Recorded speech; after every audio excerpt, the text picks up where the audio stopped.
Good morning all of you. Chemistry की last class में हमने डिस्कस कर रहे थे इलेक्ट्रोड विभव के बारे में, जिसमें ऑक्सीकरण इलेक्ट्रोड विभव, अपचयन इलेक्ट्रोड विभव पढ़ लिया था। उनकी वैल्यू हमने बता दी थी कि अगर दोनों की वैल्यू सेम होती है लेकिन साइन दोनों के क्या होते हैं, अलग अलग होते हैं। नेक्स्ट टॉपिक अपने पास जो आता है वो आता है सेल विभव।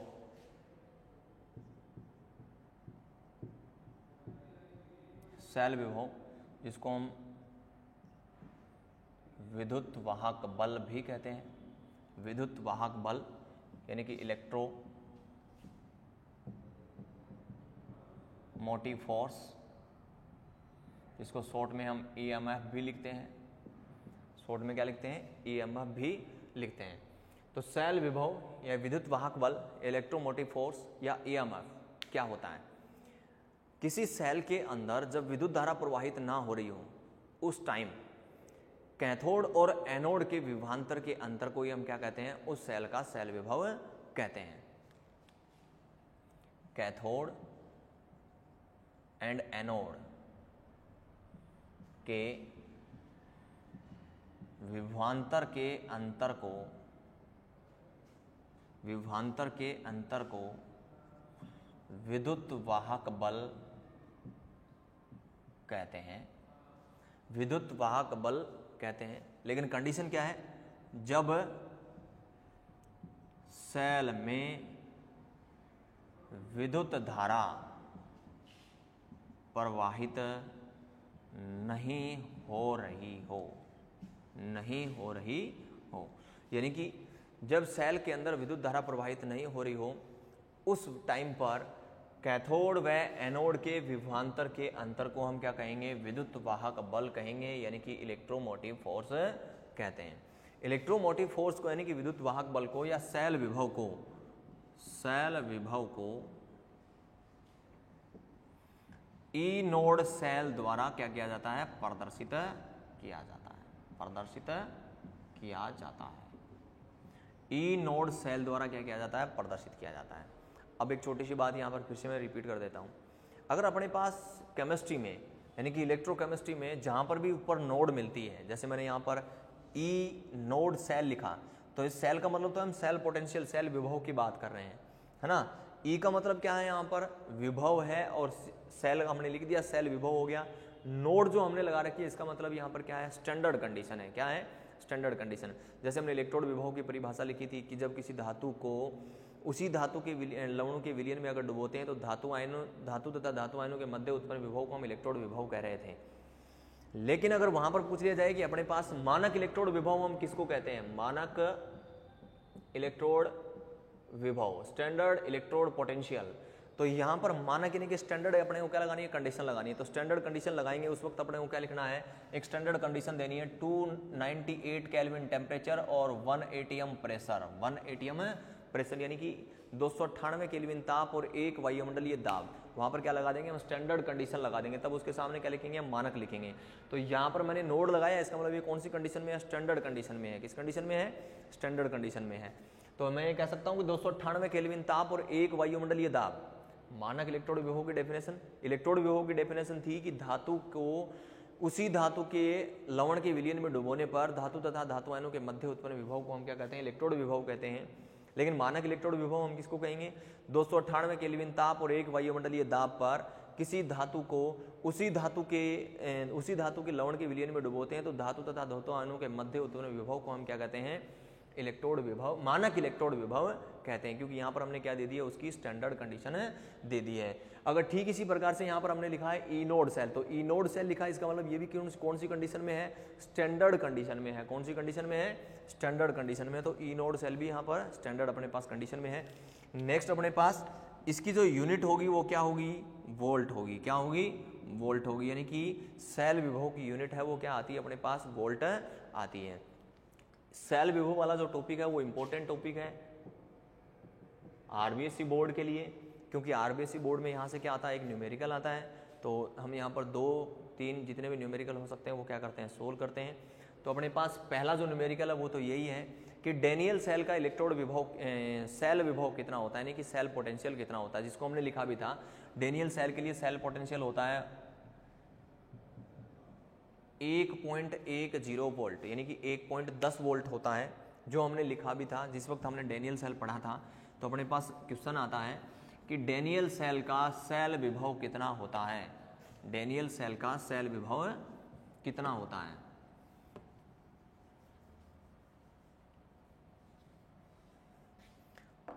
डैनियल सेल के लिए अपने पास रिएक्शन जो थी वो ये थी, Zn solid plus Cu plus 2 aqueous, change हो गया था Zn plus 2 aqueous plus Cu solid में। इसके लिए अपने को वैल्यू दे रखी है E Cu plus 2 oblique Cu equals two plus 0.34 volt,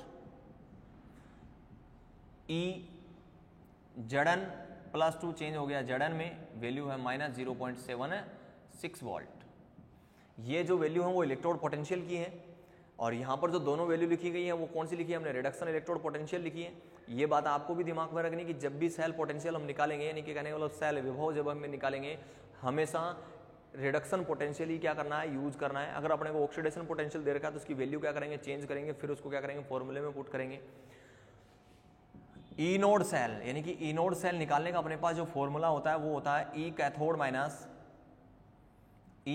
minus E anode, या फिर मैं ये भी कह सकता हूं कि E naught cell equals to E right minus E left है, E right minus E naught left है, क्योंकि राइट साइड में हमेशा क्या रहता है, डैनियल सेल के कैथोड रहता है, यानी कि विद्युत रासायनिक सेल की अगर हम बात करेंगे तो राइट साइड में तो हमेशा क्या रहेगा, कैथोड, लेफ्ट साइड में क्या रहेगा, एनोड रहेगा। तो यही हमने यहाँ पर लिखा है E cathode minus E anode, या फिर हम ये लिख देंगे E naught right minus E naught left. तो E naught cathode minus E naught anode, ये अपने को यहाँ पर पहचाना कि कैथोड कौन सा होगा और एनोड कौन सा होगा। और कैथोड और एनोड को पहचानने का सबसे सिंपल तरीका क्या है कि जिसके ऊपर ऑक्सीडेशन हो रहा है उसका क्या हो रहा है, वो क्या है, एनोड है। जिसके ऊपर रिडक्शन हो रहा है वो क्या है, अपना कैथोड है। क्या है, कैथोड है। तो यहाँ पर Zn है वो Zn प्लस 2 में चेंज हो रहा है, मतलब ऑक्सीडेशन है हो रहा है, और ऑक्सीडेशन हो रहा है इसका मतलब ये क्या है, एनोड है। और कॉपर का क्या हो रहा है, रिडक्शन यानी कि अपचेन हो रहा है, तो ये क्या है अपने पास, कैथोड है। क्या है, कैथोड है। तो ये ऑक्सीडेशन इसका मतलब एनोड, जिसका रिडक्शन हो रहा है मतलब कैथोड। तो अपने पास एक एनोड आ गया और एक अपने पास क्या आ गया, कैथोड आ गया। तो यहाँ पर प्लस 0.34 वोल्ट आ गया, माइनस 0.76 वोल्ट रिडक्शन पोटेंशियल दिया गया। इसकी वैल्यू अपने को क्या करनी है, रखनी है। तो ये तो अपना क्या है, कैथोड है, और Zn है वो क्या है, अपना एनोड है। और इसकी वैल्यू अगर हम यहाँ रखें तो देखो यहाँ पर वैल्यू क्या, ये सेल विभव ज्ञात करने का क्या अपने पास फॉर्मूला है, इसको याद करना ही है आपको। यहाँ पर वैल्यू रखते हैं तो अपने पास आता है E naught cell equals to, cathode की वैल्यू हम रख देते हैं 0.34 माइनस का साइन लगा दिया, एनोड की वैल्यू रख देते हैं माइनस 0.76 वोल्ट। माइनस को माइनस के अंदर मल्टीप्लाई कर देंगे तो क्या हो जाएगा, प्लस हो जाएगा, प्लस 0.76, दोनों को ऐड कर देंगे तो कितना आ जाएगा, 1.10 वोल्ट। तो 1.10 वोल्ट क्या रहता है, डैनियल सेल का क्या रहता है, इलेक्ट्रोड विभव रहता है। तो यहाँ पर दो बातें नोट करने वाली हैं। नंबर एक, सेल विभव निकालते समय हमेशा जो इलेक्ट्रोड पोटेंशियल की वैल्यू रखनी है वो कौन सी की रखनी है, अपचेन इलेक्ट्रोड विभव। अपचेन इलेक्ट्रोड विभव की वैल्यू ही क्या करनी है, पुट करनी है। तो ये नोट लगा के आपको नोट करना है, सेल विभव निकालते समय हमेशा यानी कि ऑलवेज रिडक्शन इलेक्ट्रोड पोटेंशियल का यूज करना है, अपचेन इलेक्ट्रोड विभव का यूज करना है। यदि अपने को वैल्यू ऑक्सीडेशन इलेक्ट्रोड पोटेंशियल यानी कि ऑक्सीकरण अपचेन विभव, ऑक्सीकरण इलेक्ट्रोड विभव की दे रखी हो तो उसका साइन चेंज कर देंगे। क्या कर देंगे, साइन चेंज कर देंगे। जिस प्रकार से मैं इसको यहाँ लिखूँ, देखो Zn प्लस 2 में चेंज हो गया तो वैल्यू किस में आ जाएगी, प्लस में आ जाएगी। किस में आ जाएगी, प्लस में। लेकिन यहाँ पर ऑक्सीडेशन पोटेंशियल है, Zn प्लस 2 में चेंज हो रहा है मतलब ऑक्सीडेशन पोटेंशियल है। लेकिन अपने को क्या लेना है, रिडक्शन पोटेंशियल। तो इसका साइन क्या कर देंगे, चेंज कर देंगे। क्या कर देंगे, चेंज कर देंगे। तो ऑटोमेटिक किस में आ जाएगा, वो रिडक्शन इलेक्ट्रोड पोटेंशियल में चेंज हो जाएगा। तो नेक्स्ट जो अपने पास क्वेश्चन आता है वो क्या है, नेक्स्ट इसी के अंदर ले लेते हैं हम क्वेश्चन, 2-3 क्वेश्चन एक साथ ले लेते हैं जिसकी वैल्यू हम साथ लिख लेते हैं। अच्छा, एक चीज ध्यान में और रखनी है, एग्जाम में अपने पास वैल्यू दी हुई होती है, किसी की भी वैल्यू अपने को याद नहीं करनी है, किसी की भी वैल्यू अपने को याद नहीं करनी, क्योंकि सभी वैल्यू है वो एग्जाम में अगर क्वेश्चन आएगा तो वैल्यू दी हुई होंगी। नेक्स्ट अपने पास क्वेश्चन है कि निम्नलिखित अपने पास सेल दिए गए हैं और उन सेल के क्या दिए गए हैं अपने को, इलेक्ट्रोड पोटेंशियल दिए गए हैं, और इन इलेक्ट्रोड पोटेंशियल की सहायता से अपने को क्या करना है, उसका सेल पोटेंशियल निकालना है। तो नेक्स्ट अपने पास क्वेश्चन जो है वो है 2Cr solid plus 3Cd+2 aqueous, change हो रहा है ये 2Cr+3 में एक्वस प्लस 3Cd सॉलिड में। नेक्स्ट अपने पास जो इक्वेशन दी गई है, सेल दिया गया, वो दिया गया है Fe+2 प्लस Ag+, ये भी एक्वस फॉर्म में है, ये भी एक्वस फॉर्म में है। चेंज हो रहा है Fe solid plus Ag solid, यहां पर इसको ध्यान रखना है, यहां पर लिखना है Fe और यहां पर लिखना है Fe+2, और Fe+2 ये किस में चेंज हो जाएगा, एक्वस में। नेक्स्ट अपने पास दिया हुआ है Ni solid plus 2Ag aqueous, change हो रहा है Ni+2 aqueous plus 2Ag solid. अब अपने पास इनकी वैल्यू दी गई है, और जो मैं वैल्यू लिख रहा हूं आपको एक क्वेश्चन भी दिया जाएगा, और साथ साथ में एग्जाम में क्या दी जाएंगी, वैल्यू भी दी जाएंगी। अपने पास वैल्यू दे रखी है E naught Ni+2 oblique Ni minus 0.25 volt. Next दे रखी है E naught Ag plus oblique Ag, value दे रखी है प्लस 0.80 वोल्ट। नेक्स्ट अपने पास E नोड Fe +2, चेंज हो रहा है Fe में, वैल्यू दे रखी है प्लस 0.78 वोल्ट। नेक्स्ट अपने पास E नोड Cr+3, चेंज हो रहा है Cr में, जिसकी वैल्यू अपने को दे रखी है माइनस 0.74 वोल्ट। नेक्स्ट अपने पास है कैडमियम के लिए E नोड Cd+2, चेंज हो रहा है Cd में, जिसकी वैल्यू दे रखी है माइनस 0.40 वोल्ट। तो ये सभी वैल्यू अपने को क्या हुई होंगी, दी हुई होंगी एग्जाम में। इसके लिए अपने को इन वैल्यू को क्या करना है, याद नहीं करना है। अपने को जैसा क्वेश्चन दिया गया है उस क्वेश्चन के साथ साथ अपने को क्या दी जाएंगी, वैल्यू दी जाएंगी। तो वैल्यू के ऊपर अपने को ध्यान नहीं देना है, अपने को ध्यान देना है कि अपने को ऑक्सीडेशन पोटेंशियल दिया हुआ है या रिडक्शन पोटेंशियल दिया हुआ है। ई नोड सेल जब निकालेंगे तो हमेशा क्या करेंगे, रिडक्शन पोटेंशियल में के साथ उसकी वैल्यू क्या करते हैं, रखते हैं। तो देखो इस क्वेश्चन को सबसे पहले इसके लिए हम क्या कर लेते हैं, सेल निरूपण कर लेते हैं, वो क्वेश्चन भी साथ साथ ही हो जाता है। तो कौन सा एनोड और कौन सा कैथोड है, Cr है, Cr+3 में चेंज हो रहा है, ऑक्सीडेशन हो रहा है, तो क्या हो गया, एनोड हो गया। ये है वो इसमें चेंज हो रहा है, तो ये क्या है, कैथोड हो गया, क्योंकि इसका क्या हो रहा है, रिडक्शन हो रहा है। तो सबसे पहले लिखेंगे Cr solid oblique Cr+3 aqueous double oblique Cd+2 aqueous, change हो रहा है किसमें, Cd सॉलिड में। नंबर है वो यूज नहीं करने हैं। इसके लिए हम सेल पोटेंशियल निकालेंगे, तो E naught cell equals to E naught cathode minus E naught anode. ये अपने पास एनोड और ये अपने पास है कैथोड। तो सबसे पहले हम देख लेते हैं कैथोड की वैल्यू। तो ये तो अपने पास क्या है, एनोड है, और ये अपने पास क्या है, कैथोड है। तो कैथोड की वैल्यू यानी कि कहने का मतलब कैडमियम, कैडमियम की वैल्यू कितनी दे रखी है, -0.40 वोल्ट, -0.40 वोल्ट दे रखी है। नेक्स्ट अपने पास माइनस एनोड की वैल्यू, एनोड क्या अपने पास क्रोमियम है, और क्रोमियम की वैल्यू कितनी दे रखी है, -0.74। माइनस माइनस क्या हो जाएंगे, प्लस हो जाएंगे, तो प्लस 0.74, और दोनों को हम सोल्व करेंगे, यानी कि इसमें से माइनस हो जाएगा, तो अपने पास कितना आ जाएगा, 0.34 वोल्ट अपने पास क्या आ जाएगी, वैल्यू आ जाएगी। ये बात भी याद रखनी कि ई नोड सेल की वैल्यू है वो कभी भी नेगेटिव यानी माइनस में नहीं आएगी, क्योंकि माइनस में अपने पास वैल्यू तभी आएगी जब हम उसके ऊपर क्या रख देंगे, ऑक्सीडेशन पोटेंशियल रख देंगे। और ऑक्सीडेशन पोटेंशियल रख दिया, इसका मतलब अपना आंसर क्या आएगा, गलत आएगा। तो अपने पास ये भी क्वेश्चन कई बार अपने पास पूछ लेते हैं जनरली कि सर हमेशा हम ई नोड सेल जब निकालते हैं तो रिडक्शन पोटेंशियल ही यूज करते हैं, कभी भी ऑक्सीडेशन पोटेंशियल यूज क्यों नहीं करते हैं। तो उसका रीजन भी हम क्या देते हैं, क्योंकि जब यदि हम सेल विभव निकाल रहे हैं और उस सेल विभव के अंदर अगर हमने ऑक्सीडेशन इलेक्ट्रोड पोटेंशियल रख दिया, तो अपने पास इनोड सेल की वैल्यू किस में आएगी, माइनस में आएगी। किस में आएगी, माइनस में। और अगर माइनस में वैल्यू आई, इसका मतलब उस सेल के द्वारा विद्युत धारा बन नहीं रही है, उस सेल के अंदर इलेक्ट्रिक करंट है वो क्रिएट नहीं हो रहा है।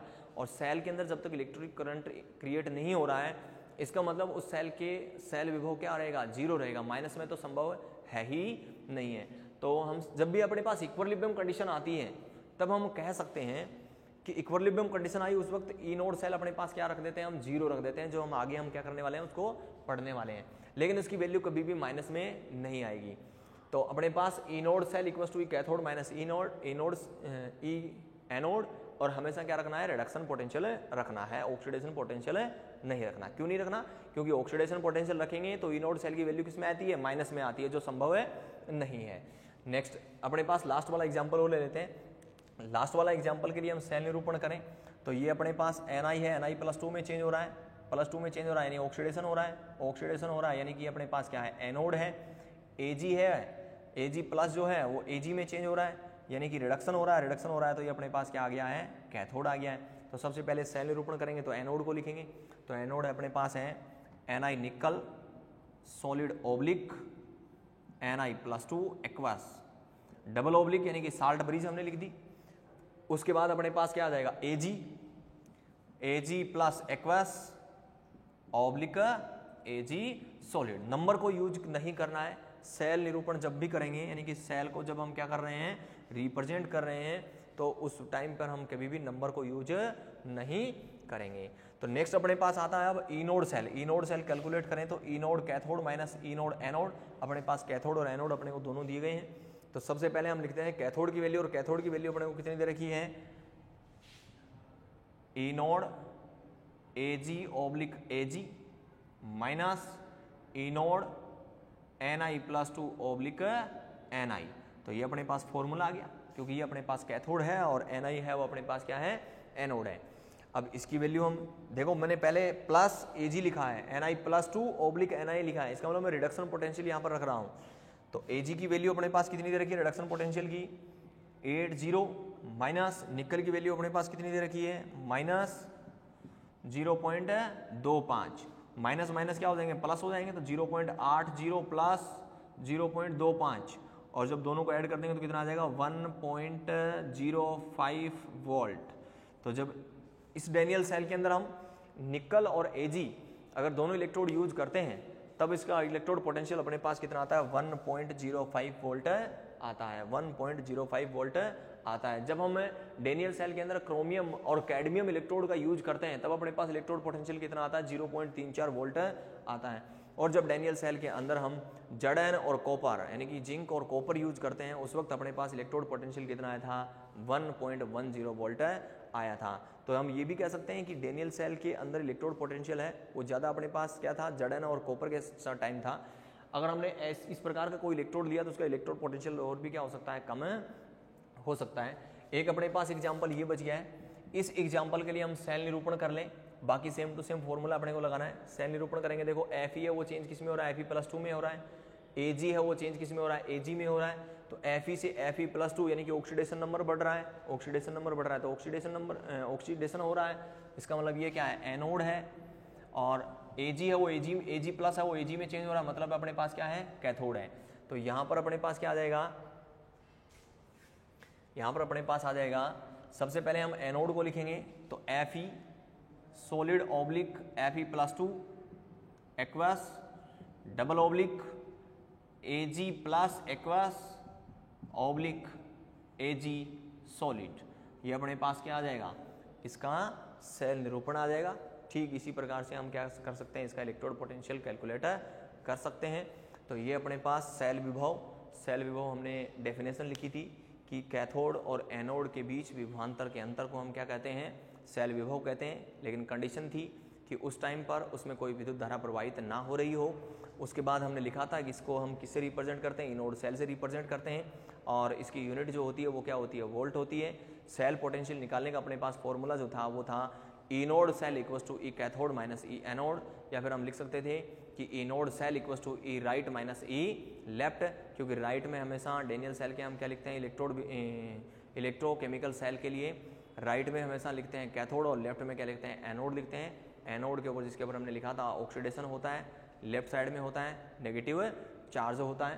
तो सेल विभव या हम कह दें कि EMF इलेक्ट्रोमोटिव फोर्स विद्युत वाहक बल 12th क्लास की RBC बोर्ड में लगभग एक न्यूमेरिकल पूछा जाता है, ये आपको याद रखना है। इसमें भी एक चीज़ इंपॉर्टेंट थी, वो नोट करके हमने लिख ली थी कि जब भी हम सेल विभव कैलकुलेट करेंगे उस टाइम में हमेशा रिडक्शन इलेक्ट्रोड पोटेंशियल यानी कि अपचेन इलेक्ट्रोड विभव लिखना है, ऑक्सीडेशन इलेक्ट्रोड विभव नहीं लिखना। क्यों नहीं लिखना? क्योंकि यदि हमने ऑक्सीडेशन इलेक्ट्रोड विभव लिख दिया तो इनर्ट सेल की वैल्यू अपने पास किस में आ जाती है? माइनस में आ जाती है, जो संभव है नहीं है। अगर अपने पास ऑक्सीडेशन इलेक्ट्रोड विभव की अपने पास क्या दे रखी है? वैल्यू दे रखी है, तो हम उसको किस में चेंज करेंगे? अपचेन इलेक्ट्रोड विभव में चेंज करेंगे। कैसे? सिर्फ उसका साइन चेंज करके। क्या करके? साइन चेंज करके। जिस प्रकार से मैंने यहाँ पर लिख रखा है Ni+2 Ni में कन्वर्ट हो रहा है तो 0.25 वोल्ट है। अगर मैं ऐसे लिख दूं E नोड Ni/Ni+2 यानी कि इसका ऑक्सीडेशन हो रहा है, Ni+2 में चेंज हो रहा है, और यहाँ पर Ni+2 है वो Ni में चेंज हो रहा है, तो ये अपचेन है, ये ऑक्सीडेशन है। जब ऑक्सीडेशन में आ जाएगी तब इसकी वैल्यू किस में आ जाएगी? प्लस में, प्लस 0.25 वोल्ट। तो ऑक्सीडेशन पोटेंशियल में, ऑक्सीडेशन इलेक्ट्रोड पोटेंशियल में और रिडक्शन इलेक्ट्रोड पोटेंशियल में सिर्फ और सिर्फ किसका चेंज करना है अपने को? सिर्फ और सिर्फ उसकी साइन चेंज करना है। क्या चेंज करना है? साइन चेंज करना है। नेक्स्ट इसका जो नेक्स्ट जो लेक्चर है उस लेक्चर में हम बात करेंगे विद्युत रासायनिक श्रेणी की, जिसके ऊपर भी अपने पास 2 क्वेश्चन इंपॉर्टेंट बनते हैं, जिसको हम नेक्स्ट वीडियो में हम पढ़ेंगे। थैंक यू, धन्यवाद।